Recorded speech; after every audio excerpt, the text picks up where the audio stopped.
for curves and obviously stems, and it creates a twisty rope effect, and it's a bit thicker than just backstitch, probably about the same thickness as the split stitch.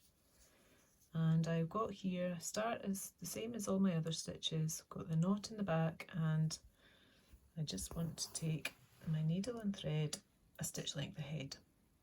So I find it easier to work sort of horizontally, but I'm going to just quickly describe to you with this stitch vertical so that you know what I'm meaning when I say left and right.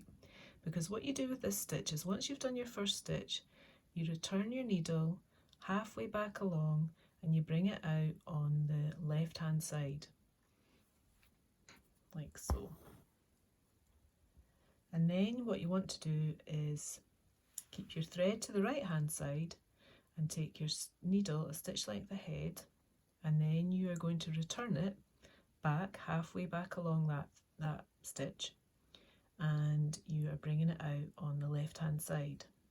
So I'll just demonstrate that this way.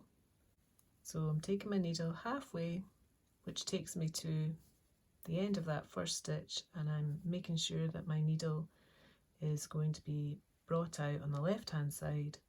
Got my thread on the right hand side, and then pull.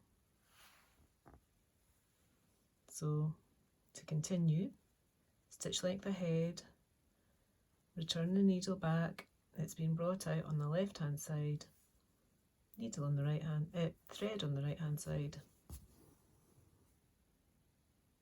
and pull. And you just keep going in this way.